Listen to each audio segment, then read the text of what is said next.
Bismillahirrahmanirrahim. Assalamu alaikum dear students. I am your chemistry teacher Malik Danyal and this is your chemistry class.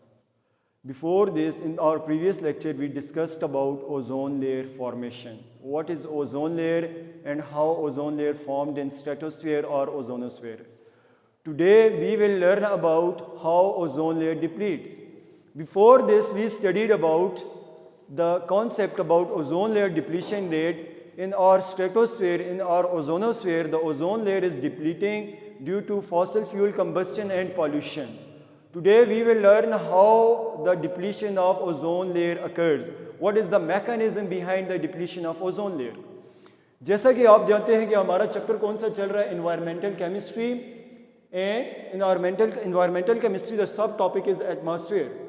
और atmosphere में हमारे पास जो chapter है topic है ozone layer depletion. Ozone layer depletion बच्चे, what is ozone layer depletion, इसके बारे में हम स्टडी करेंगे. जो सबसे पहले ओजोन लेयर डिप्लीशन का कॉन्सेप्ट है, ये जो टर्मिनोलॉजीज इंट्रोड्यूस की वो हमारे पास 1969 में डच केमिस्ट था पॉल क्रूटज़ेन. पॉल क्रूटज़ेन ने हमारे पास 1969 में ओजोन लेयर की डिप्लीशन को नोटिस किया. उसने ये नोटिस किया कि हमारे पास जो फॉसल फ्यूल कंबस्शन होती है उसके ज़रिए जो नाइट्रोजन के ऑक्साइड्स एटमॉस्फेयर में रिलीज़ होते हैं, तो एटमॉस्फेयर में रिलीज़ होने के बाद फ्री ऑक्सीजन को कंज्यूम कर लेते हैं, जिसकी वजह से हमारे पास ओजोन की फॉर्मेशन नहीं होती या वो डायरेक्टली ओजोन के साथ रिएक्ट करके उसकी डिप्लीशन काज करते हैं.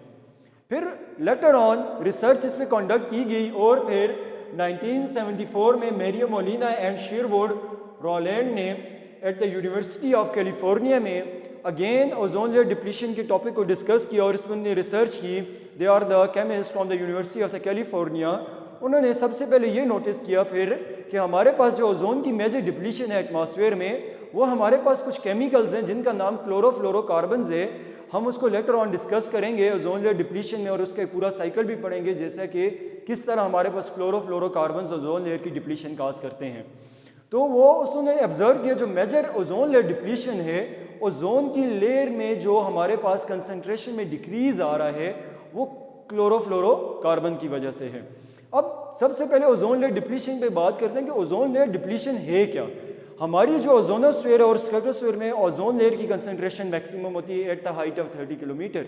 इससे पहले हमने पढ़ा तो कह रहे हैं कि जो हमारी ओजोन लेयर की मैक्सिमम कंसंट्रेशन है वो 30 to 100 माइक्रोग्राम पर क्यूबिक मीटर मैक्सिमम कंसंट्रेशन है, नॉर्मल कंसंट्रेशन है ओजोन लेयर में हमारे पास ओजोन मॉलिक्यूल्स की. अब हमारे पास वो कह रहा है कि what is ozone layer depletion book वाला, कि हम ओजोन लेयर डिप्लीशन को कैसे डिफाइन करते हैं. तो ओजोन लेयर डिप्लीशन को हम डिफाइन करते हैं कि what is actually ozone layer depletion, the decrease in the concentration of ozone in stratosphere और ozonosphere. The decrease in the concentration of ozone layer in stratosphere below its normal level or below its natural level is called ozone layer depletion. कहने के मकसद ये है, वो कहना ये चाह रहे हैं कि ओजोन की लेयर में डिक्रीज आ जाना. डिक्रीज मतलब कि उसकी थिकनेस में डिक्रीज आ जाना, the decrease in the thickness of ozone layer. या आप इस तरह भी डिफाइन कर सकते हैं, the decrease in the thickness of ozone layer या decrease in the concentration of ozone layer. ठीक है, ओजोन मॉलिक्यूल्स जब हमारे पास आगे बाद में जब देखेंगे ओजोन इनटू ऑक्सीजन कन्वर्ट होगी तो ऑब्वियसली ओजोन मॉलिक्यूल्स की कंसंट्रेशन कम होगी तो उसकी लेयर की थिकनेस कम होगी, उसकी लेयर में उसकी ओजोन की लेयर में उसकी कंसंट्रेशन ऑफ ओजोन के मॉलिक्यूल्स की कम हो जाएगी.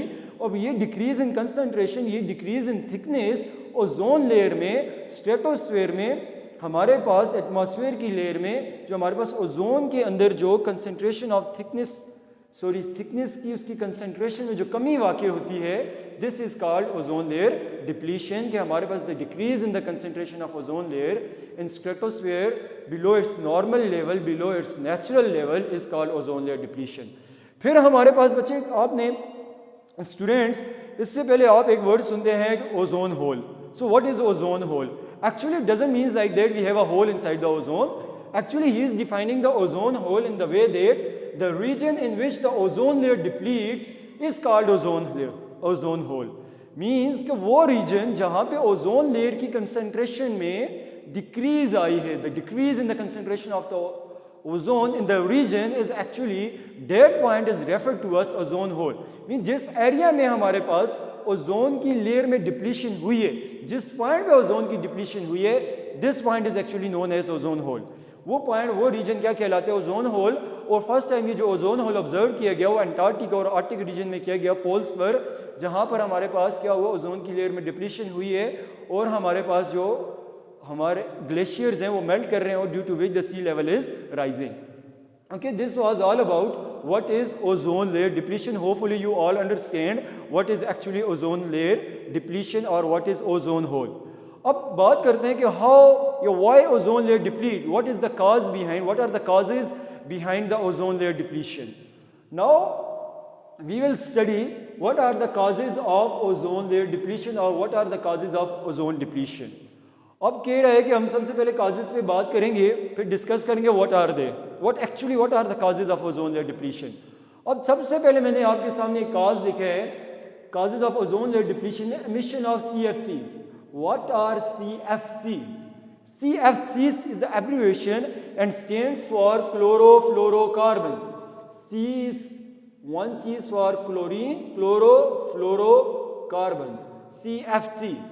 F यहाँ फ्लोरीन को बता रहा है, क्लोरोफ्लोरोकार्बन्स, कि मीन वो कंपाउंड, क्लोरोफ्लोरोकार्बन्स क्या हैं? वो ऑर्गेनिक कंपाउंड्स जिनमें हमारे पास बच्चे क्या हो, कार्बन एटम हो, क्लोरीन एटम हो और हमारे पास फ्लोरीन एटम हो. कि क्लोरोफ्लोरोकार्बन हमारे पास वो कंपाउंड्स हैं जिनमें हमारे पास कार्बन होता है, फ्लोरीन होता है और क्लोरीन होता है. Overall they are called chlorofluorocarbons. The compound having the carbon, the fluorine and the chlorine are actually called chlorofluorocarbons. अब कह रहे हैं कि व्हाट आर क्लोरोफ्लोरोकार्बन्स या what is the source of chlorofluorocarbons. मैं यहाँ पर आपके सामने डिस्कस करूँगा. अब हमारी जो ओजोन लेयर डिप्लीशन है वो 80% किससे होती है? Due to chlorofluorocarbons. The 80% of ozone layer depletion is caused due to the chlorofluorocarbons, and how these chlorofluorocarbons are released into atmosphere, या what is the source of actually chlorofluorocarbons. अब बच्चे जो chlorofluorocarbons हैं इसका जो सोर्स है हमारे पास, मैंने लास्ट में भी यहाँ लिखा है फ्रीऑन. वो गैसेस जो हमारे पास यूज होती हैं एज अ प्रोपेलेंट्स, वो गैसेस जो यूज़ होती हैं एज अ प्रोपेलेंट्स, मीन आपके पास जो परफ्यूम्स हैं, जो रूम स्प्रेज हैं, इसके अलावा आपके पास जो कोई भी प्रोपेलेंट क्या होता है? ऐसा लिक्विड, ऐसी गैस जो किसी भी दूसरे लिक्विड के मोशन के लिए, उसको फ्लूइड की मूवमेंट के लिए इस्तेमाल करी जाए, वो प्रोपेलेंट है. अब क्लोरोफ्लोरोकार्बन्स ये वो गैसेज हैं जो हमारे पास फ्रिज और एसीज के कंप्रेसर्स में यूज़ की जाती हैं, और ये इनको हम कलेक्टिवली फ्री ऑन गैसेज भी कहते हैं. जब वहाँ पर ये यूज़ की जाती हैं तो ये क्या है, जब एटमॉस्फेयर में रिलीज़ होती हैं तो एटमॉस्फेयर में रिलीज़ होकर ये ओजोन की डिप्लीशन काज करती हैं. अब क्लोरोफ्लोरोकार्बन की मैंने आपके सामने कुछ एग्जांपल्स लिखे हैं कि कौन से क्लोरोफ्लोरोकार्बन ओजोन लेयर की डिप्लीशन करते हैं और वो प्रेजेंट कहाँ होते हैं. मैंने कहा जैसा कि ये रेफ्रिजरेंट्स, एरोसोल्स और हमारे पास जो स्प्रेज हैं उनमें ये यूज़ होते हैं. और हमारे पास उसकी एक एग्जाम्पल मैंने लिखी है CCl2F2. अब देखिए ये ऑर्गेनिक कंपाउंड है, एक कार्बन एटम है, 2 क्लोरीन एटम है और 2 फ्लोरीन एटम्स हैं. Overall dichloro mean 2 chlorine, difluoro for 2 fluorine, methane, dichloro difluoromethane इस कंपाउंड का नाम है. जैसा कि यहाँ पर एक कार्बन है तो 1 कार्बन अल्केन को हम मीथेन कहते हैं, तो ये इसका जो पेरेंट नेम आया वो मीथेन से आया है, कार्बन 1 कार्बन की बेस पे methane. But overall we have 2 chlorine, 2 fluorine and 1 carbon atom, so its name become dichloro difluoromethane. Actually मैंने जैसे कि अभी कहा था CFCs contains carbon, fluorine and chlorine atom, so they are chlorofluorocarbons. Another example of chlorofluorocarbon is CCl3F, जिसको हम later on आगे example में डिस्कस करेंगे, जिसकी वजह से ओजोन लेयर डिप्लीशन होती है. Trichloro, we have 3 chlorines, trichloro, 1 fluorine, fluoro and single carbon methane, trichlorofluoromethane. So mean these are the organic compounds which are released through aerosol sprays, paints and varnishes etc. and many more. And they are actually used as a propellant and they are used in refrigerators, they are used as a refrigerant. फिर बात करते हैं what is the second source of ozone layer depletion. The second source of ozone layer depletion is hydrochlorofluorocarbons. Overall they are called HCFCs. HCFCs is the abbreviation and stand for hydrochlorofluorocarbon. Students, it means that, as the name is indicating, it contains the hydrogen, it contains the carbon, it contains the fluorine, and it contains the chlorine. Okay, and so it is becoming, the name become hydrochlorofluorocarbons. And I write two examples. I wrote two examples. One is chloro-difluoromethane. So here you can see that CHClF2. There is the chlorine for the chloro, Cl, chloro, difluoro and methane. One carbon is there, so its parent's name is methane. तो means कि ये हमारे पास किसकी example है, hydrochlorofluorocarbon की. अब again these compounds are actually use as a propellants. अब उसके बाद मैंने एक और हाइड्रोकार्बन लिखा है CF3CH2F tetrafluoromethane. We have 4 fluorine, so this is the tetrafluoro and 2 carbon alkane था, उसका ये derivative actually they are the alkyl halides. So tetrafluoroethane. तो टेट्राफ्लोरोईथेन भी क्या है हमारे पास बच्चे HCFCs की एग्जांपल में आते हैं.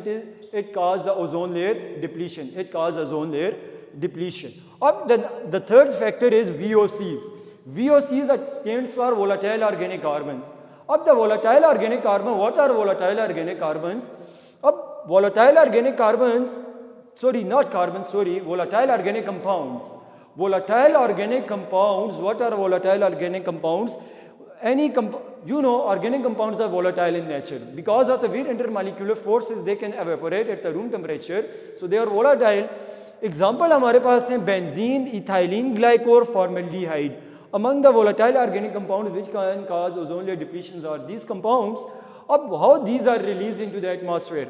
They are released in the atmosphere through building materials, the home and the personal care products. When you are using the paints and the varnishes and the adhesives in your daily life, and when they are manufactured in the industries, and it causes the release of these volatile organic compounds in the atmosphere, and after the releasing in atmosphere, they released in atmosphere, they cause ozone layer depletion. अब हमारे पास उसके बाद क्या है बच्चे, air fresheners हैं, cosmetics हैं, ये जितने भी कंपाउंड हैं हमारे पास, इनमें साथ में क्या होता है हमारे पास, ये वोलाटाइल ऑर्गेनिक कंपाउंड्स होते हैं, and they cause ozone layer depletion. And the next factor is the fossil fuel combustion. As you know, during the fossil fuel combustion a number of oxides are released into atmosphere. They are carbon oxides, they are nitrogen oxides and the sulfur oxides, and these oxides collectively results in the depletion of the ozone layer. Now students, the another factor is that the aerosols, the refrigerants and the freon, actually these all compounds contain these CFCs, HCFCs. Mean the ये जो chlorofluorocarbons हैं और हाइड्रोक्लोरोफ्लोरोकार्बन्स हैं वो refrigerants, aerosols और फ्रीऑन्स में होते हैं. एरोसोल्स मैंने कहा एनी रूम स्प्रेज, आगे बाद जितने भी बॉटल कंप्रेस लिक्विड्स आ रहे हैं उनमें जो होते हैं हमारे पास जो लिक्विड यूज होते हैं वो हम या उनको जो हमारे पास स्प्रेज हैं उनको हम कलेक्टिवली क्या कहते हैं, एरोसोल्स कहते हैं. अब नेक्स्ट क्या है हमारे पास कि हम अब डिस्कस करेंगे कि how ozone layer depletes through these chemicals, कि अब हमारे पास ओजोन लेयर की डिप्लीशन एंड केमिकल्स के थ्रू कैसे होती है. हमने ये तो पढ़ लिया कि they are release in atmosphere, but how they cause ozone layer depletion we will discuss in the next section, that is the ozone layer depletion through chlorofluorocarbons. Okay.